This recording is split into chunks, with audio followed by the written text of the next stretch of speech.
ہر عبادت سے برتر عبادت نماز، ساری دولت سے بڑھ کر ہے دولت نماز، ہر عبادت سے برتر عبادت نماز۔ الحمد للہ رب العالمین والصلاة والسلام على سید الانبیاء والمرسلین، اما بعد فاعوذ باللہ من الشیطان الرجیم، بسم اللہ الرحمن الرحیم۔ الصلاة والسلام علیک یا رسول اللہ وعلی آلک واصحابک یا حبیب اللہ۔ الصلاة والسلام علیک یا نبی اللہ وعلی آلک واصحابک یا نور اللہ۔ حضور نبی کریم صلی اللہ تعالی علیہ وآلہ وسلم کا ارشاد پاک ہے، اکثروا من الصلاة علی یوم الجمعہ، فرمایا کہ تم جمعۃ المبارک کے دن مجھ پر کثرت سے درود پاک پڑھا کرو، کیونکہ یہ یوم مشہود ہے، اللہ کے فرشتے اس دن حاضر ہوتے ہیں۔ اور پھر اس کے بعد ارشاد فرمایا کہ مجھ پر جو درود پڑھے گا تو پیش بھی کیا جائے گا۔ حضرت ابو درداء رضی اللہ تعالی عنہ چونکہ اس حدیث مبارک کے راوی ہیں، آپ کہتے ہیں کہ میں نے کہا وبعد الموت، کیا اللہ کے رسول سرور دو عالم صلی اللہ تعالی علیہ وآلہ وسلم آپ کے وصال ظاہری کے بعد بھی یہی کیفیت ہوگی؟ یعنی ہم درود پڑھیں گے تو آپ پر پیش کیا جائے گا۔ اور بعد دیگر روایات کے اندر یہ بات بھی موجود ہے کہ حضور نبی کریم صلی اللہ علیہ وسلم نے فرمایا کہ اس کی آواز پڑھنے والے کی مجھ تک پہنچ جاتی ہے۔ تو پھر صحابہ کرام علیہ مردوان نے عرض کیا کہ کیا بعد وفات بھی ایسا ہی ہوگا؟ تو حضور نبی پاک صلی اللہ علیہ وسلم نے ارشاد فرمایا کہ ہاں، بعد وفاتی۔ اور یہ کیوں کر ہوگا؟ اس کی وجہ بھی ارشاد فرمائی، ان اللہ حرم علی الارض ان تأکل اجساد الانبیاء، بے شک اللہ تبارک و تعالی نے زمین پر نبیوں کے جسموں کو کھانا حرام کر دیا ہے۔ اور فرمایا فنبی اللہ حی یرزق، او کما قال علیہ الصلاۃ والسلام، تو اللہ کا نبی زندہ ہے، اسے رزق بھی روزی بھی دی جاتی ہے۔ صلو علی الحبیب صلی اللہ تعالی علی محمد صلی اللہ تعالی علیہ وسلم۔ پیارے پیارے اسلامی بھائیوں اور مدنی چینل کے ناظرین، یہ ہے پروگرام احکام نماز، جس میں آپ سماعت فرماتے ہیں نماز کے مختلف احکام، اور ریکارڈڈ سوالات بھی شامل کیے جاتے ہیں۔ اور سب سے پہلے فضائل پر بات ہوتی ہے، قرآن پاک کی کسی نہ کسی آیہ مبارکہ یا حدیث مبارکہ پر گفتگو ہوتی ہے۔ حصول ثواب کی خاطر بیان سننے سے پہلے اچھی اچھی نیتیں بھی فرما لیجیے کہ فرمان مصطفیٰ صلی اللہ تعالی علیہ وآلہ وسلم ہے، نیت المؤمن خیر من عملہ، مومن کی نیت اس کے عمل سے بہتر ہے۔ مدنی چینل کے ناظرین، اللہ تبارک و تعالی کے احکام کے مطابق زندگی گزارنا یہ کامیابی ہے۔ زندگی تو گزر ہی جاتی ہے، دنیا دار العمل ہے، آخرت اس کی جزا ہے۔ جتنی زندگی ہے وہ 2-4 سال ہو، 10 سال ہو، 50 سال ہو، یا وہ 70 سال ہی کیوں نہ ہو، وہ 100 سال کو ہی کیوں نہ پہنچ جائے، گزر تو جانی ہے۔ صدیاں گزر گئی، بنی نو انسان کا سلسلہ حضرت ابو البشر آدم علی نبینا وعلیہ الصلاۃ والسلام سے ہی شروع ہوا تھا۔ آدم علیہ السلام کے بعد یہ بنی نو انسان، آپ کی جو اولاد ہے، اس کا سلسلہ پھر آج تک جاری و ساری ہے۔ بہت سے آئے چلے گئے، جب وقت آخر آتا ہے تو کل نفس ذائقۃ الموت کے تحت موت کا ذائقہ چکھنا پڑتا ہے۔ ایسا نہیں ہے کہ کوئی بھی شخص ہمیشہ اس دنیا میں رہے جب تک کہ قیامت نہیں آ جاتی، اور ہزاروں سال سے زیادہ اس کی عمر ہو جائے، ایک نہ ایک دن وقت آخر جو آئے گا اس پہ تو جانا ہی پڑے گا۔ اور زندگی ڈیفینیٹ کہ گزر جاتی ہے، اور جو گزرتی ہے اچھی بھی ہو سکتی ہے، بری بھی ہو سکتی ہے، بری نہیں ہونی چاہیے، زندگی تو اچھی ہی گزرنی چاہیے۔ اور اچھی زندگی کیا ہے؟ اللہ کے احکام کے مطابق زندگی کا گزر جانا، یہ کامیابی ہے۔ اللہ کی توفیق سے انسان کو یہ کامیابیاں بھی ملتی ہیں۔ انسان جستجو تو کرے، کوشش تو کرے، سٹیپ تو اٹھائے، اور جو کامیاب زندگی بسر کرتے ہیں یہی لوگ جنت کے وارث ہیں۔ قرآن بھی یہی بات بیان کرتا ہے، احادیث مبارکہ میں بھی یہی بات موجود ہے۔ سیدنا ابو ہریرہ رضی اللہ تعالیٰ عنہ مشہور صحابی رسول ہیں، آپ سے یہ بات روایت ہے کہ ایک مرتبہ ایسا ہوا کہ نبی رحمت صلی اللہ تعالی علیہ وآلہ وسلم تشریف فرما تھے۔ آپ کی خدمت میں ایک اعرابی، ایک دیہاتی آ گیا۔ اس نے آ کر یہ عرض کیا، دلنی علی عمل اذا عملتہ دخلت الجنہ۔ عرض کرنے لگا کہ مجھے آپ کوئی ایسا کام تو بتائیے، ایسے کام کی طرف میری رہنمائی کیجئے، یعنی مجھے بتائیے جس پر اگر میں ہمیشگی کے ساتھ عمل کروں، اذا عملتہ، جب میں اس پر عمل کروں، دخلت الجنہ، اور اس عمل کی وجہ سے میں جنت میں داخل ہو جاؤں۔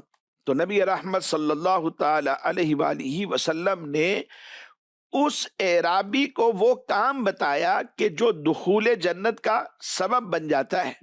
آئیے مدنی چینل کے ناظرین سماعت فرمائیے، توجہ کے ساتھ سماعت فرمائیں گے۔ اگر ہم سب عمل کی کوشش کریں گے تو کامیابیاں ہیں، جنت کے وارث بن جائیں گے۔ آقا دو عالم صلی اللہ علیہ وسلم نے فرمایا، تعبد اللہ لا تشرک بہ شیئا، فرمایا کہ تم اللہ کی عبادت کرو، اس کے ساتھ کسی کو شریک نہ ٹھہراؤ، کیونکہ عبادت تو صرف اللہ کی ہے، عبادت میں اس کے ساتھ کوئی شریک نہیں ہو سکتا۔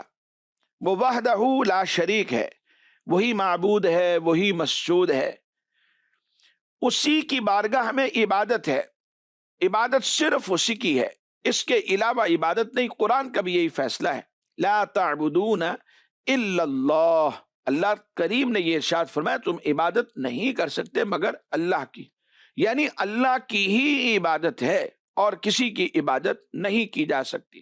پھر اس کے بعد نبی رحمت صلی اللہ تعالی علیہ وآلہ وسلم نے ارشاد فرمایا، وَتُقِيمُ الصَّلَاةَ الْمَكْتُوبَةَ، فرمایا فرض نماز قائم کرو۔ اور فرض نمازیں کتنی ہیں ہم سب جانتے ہیں، الحمدللہ علی احسان ہی۔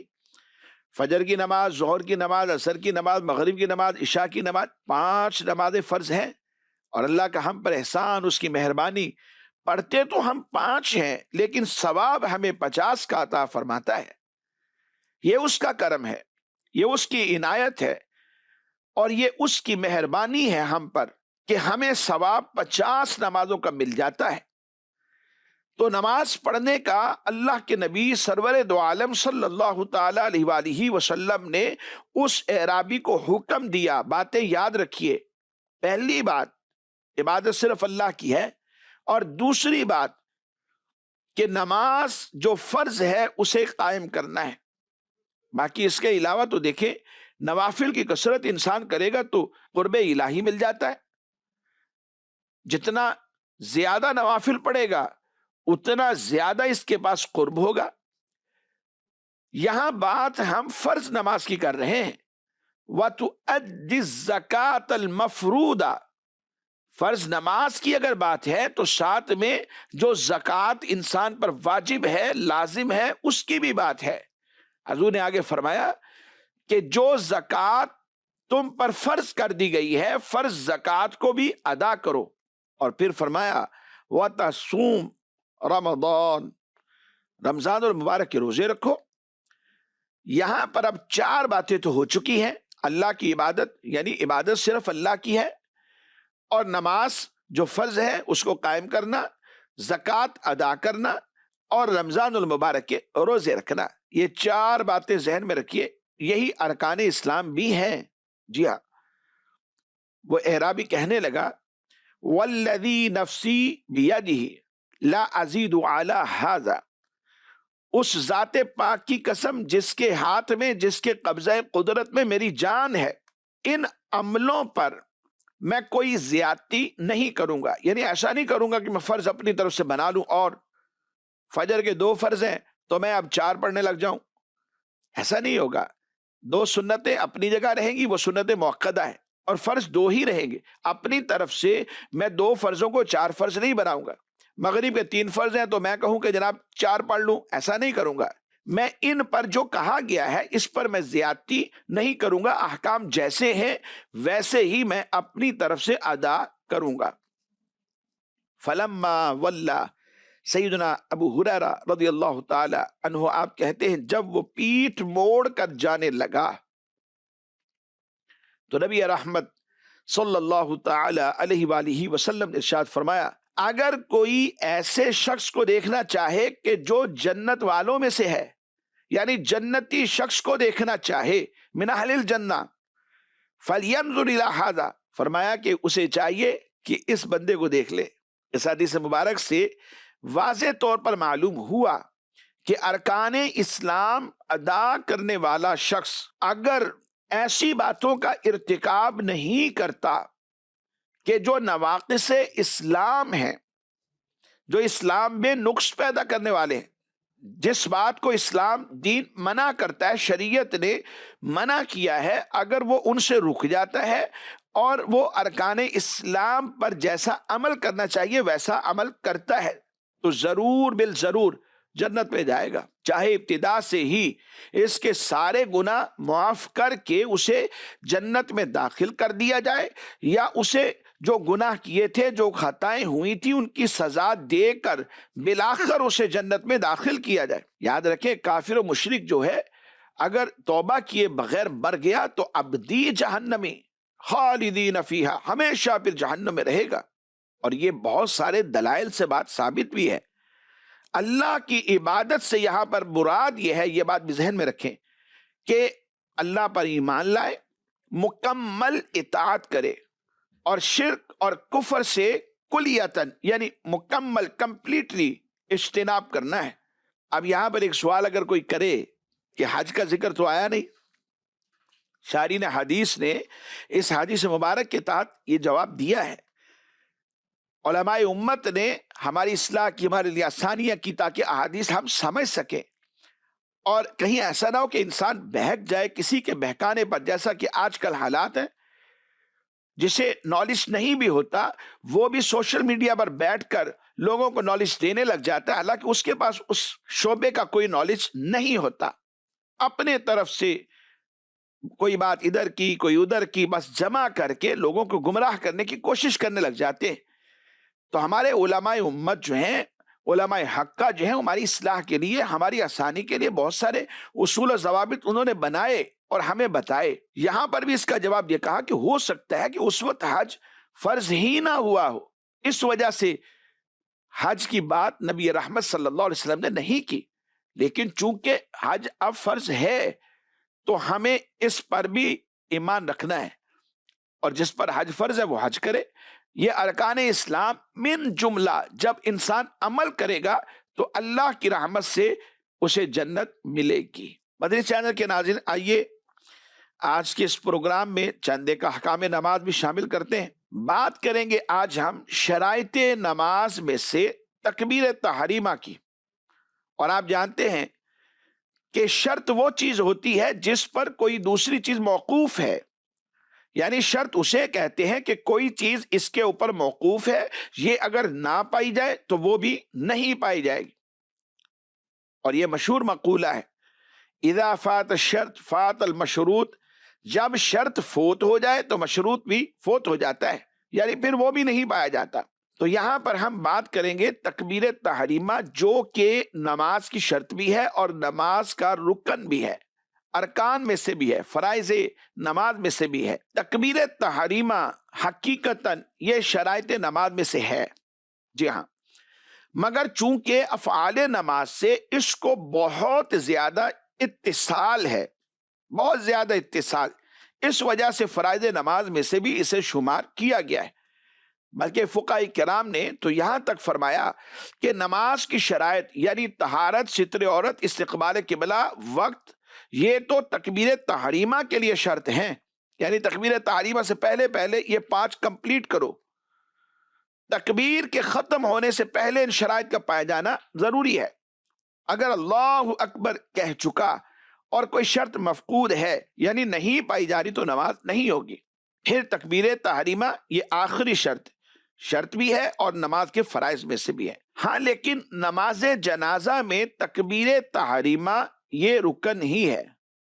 باقی نمازوں میں شرط اور اس میں صرف اور صرف رکن. اور باقی نمازوں میں شرط کے ساتھ دوسری جو حیثیت رکن کی ہے یعنی فرض کی، یہ فرض ہے فرائض نماز میں سے، لیکن نماز جنازہ میں یہ فرض ہی ہے یعنی رکن ہی ہے. پہلی 5 شرطوں کا تکبیر تحریمہ سے پہلے اور ختم نماز تک موجود ہونا ضروری، ورنہ نماز نہیں ہوگی.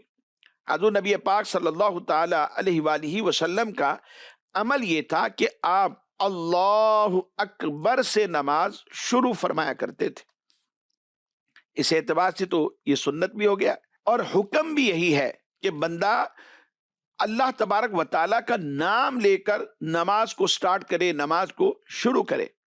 فرمایا گیا وَذَكَرَ اسْمَ رَبِّهِ فَصَلَّى، اپنے رب کا نام لے کر نماز پڑھیے. یہاں پر ایک اہم مسئلہ اور اس کی طرف آپ کی توجہ دلاتا ہوں. لفظ ہے اللہ اکبر، اس میں جلالت اللہ.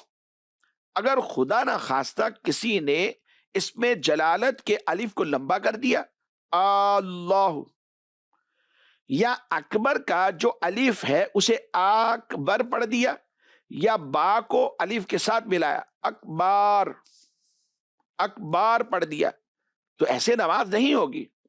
بلکہ اگر ان کے معنی فاسدہ جو ہیں اسے پتہ ہو کہ اس طرح معنی فاسد ہو جاتے ہیں، بگڑ جاتے ہیں، پھر بھی جان بوجھ کر اگر اس طرح پڑھا، اس کا تلفظ ایسے کیا، تو فرمایا ایسا بندہ تو دائرہ اسلام سے خارج ہو جاتا ہے. بعض لوگ نماز میں تکبیر تحریمہ کے بعد اپنے ہاتھ لٹکا دیتے ہیں، پھر اس کے بعد باندھتے ہیں. جیسے مثال کے طور پہ اللہ اکبر، پھر اس کے بعد یوں کر کے اپنے ہاتھوں کو ناف کے نیچے باندھ لیا. ایسا نہیں کرنا چاہیے. ہونا کیا چاہیے؟ درست طریقہ اس کا یہ ہے کہ نماز میں تکبیر تحریمہ کے بعد ہاتھ کو لٹکانا نہیں ہے، سیدھا اللہ اکبر. یعنی کانوں سے جب ہم ہاتھ لائیں گے تو لے جا کر ناف کے نیچے انہیں باندھ لینا ہے. ہمارے فقہا نے یہی طریقہ بیان فرمایا ہے. اور تکبیر تحریمہ کے حوالے سے چند ایک باتیں اور میں عرض کرتا ہوں. تکبیر تحریمہ کے لیے ہاتھوں کو اٹھانا اور ہاتھوں کی انگلیاں آپس میں بالکل ملانا نہیں، یعنی انہیں اپنے حال پر چھوڑ دینا ہے. اپنے حال پر جیسے نارمل کریں، اپنے حال پر چھوڑ دیا، نہ بالکل ملائی بتکلف اور نہ انہیں کشادہ کیا، بہت زیادہ یوں کر کے بندہ کر لے، نہ ایسے کیا اور نہ یوں کر کے بالکل ساتھ ملائی. اپنے حال پر انہیں نارمل چھوڑ دینا اور پھر اس کے بعد تکبیر کہنا. ہتھیلیوں اور انگلیوں کے جو پیٹ ہے ان کو پیٹ کہا جاتا ہے. یہ ہتھیلی ہے اور یہ انگلیاں. یوں قبلہ کی روح ہونا، یہ تکبیر تحریمہ میں اس کا بھی خیال رکھا جائے، کیونکہ بعض یوں کر لیتے ہیں، بعض یوں کر لیتے ہیں. تو یوں کر لیتے ہیں، ایسے نہیں، بلکہ سیدھا قبلہ روح. اور بوقت تکبیر سر نہ یوں کر کے جھکائے بلکہ قبلہ کی طرف منہ ہو. تکبیر سے پہلے ہاتھ اٹھانا، تکبیر قنوت میں بھی ایسے ہی کیا جاتا ہے. تکبیرات عیدین میں کانوں تک ہاتھ لے جانے کے بعد پھر تکبیر کہی جاتی. اور ان کے علاوہ کسی جگہ نماز میں ہاتھ اٹھانا یہ سنت نہیں ہے. بس تکبیر تحریمہ اور اسی طرح تکبیرات عیدین وغیرہ اور تکبیر قنوت میں ہاتھ اٹھائے جاتے ہیں. اگر کسی شخص نے تکبیر تحریمہ کے وقت ہاتھ اٹھائے لیکن اس کی جو ہتھیلی ہے وہ کعبہ شریف کی طرف نہ ہوئی تو اب کیا حکم ہے؟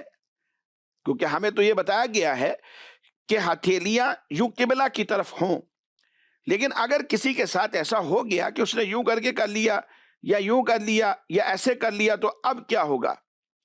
اس حوالے سے عرض یہ ہے کہ اگر تکبیر تحریمہ میں ہاتھ اس طرح اٹھائے گے کہ ہتھیلی جو ہے وہ قبلہ رو نہ ہوئی تب بھی نماز ہو جائے گی، تکبیر تحریمہ کہلائے گی، لیکن ہم یہ کہیں گے کہ سنت کو ترک کر دیا۔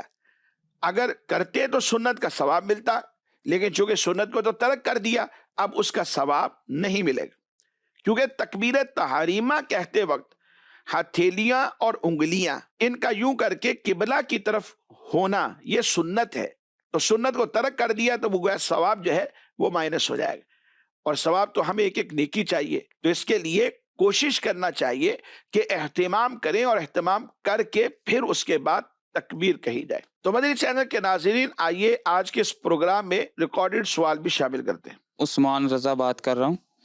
مفتی صاحب سے میرا سوال ہے، اگر کوئی نمازی سورۃ فاتحہ کے بعد آمین پڑھنا بھول جائے اور سورت ملا لے تو کیا آمین بولنے کے سبب سجدہ سہو لازم ہوگا؟ سورہ فاتحہ کے بعد آمین کہنا یہ سنت ہے۔ جو شخص اکیلے نماز پڑھ رہا ہو یا امام صاحب کے پیچھے ہے اور امام صاحب نے وَلَضَّالِّينَ جب پڑھا تو اس کے بعد آمین کہنا اگر یہ بھول جائے، اگرچہ کہ قصدن بھی ایسا یعنی کہ نہ کرے تو نماز ہو جاتی ہے، یعنی ایسا نہیں ہے کہ آمین نہ کہنے سے نماز ہی نہ ہو، یہ مسنون ہے یعنی سنت ہے، اور سنت کے ترک پر سجدہ سہو بھی لازم نہیں ہوتا اور گناہ بھی نہیں ہوتا۔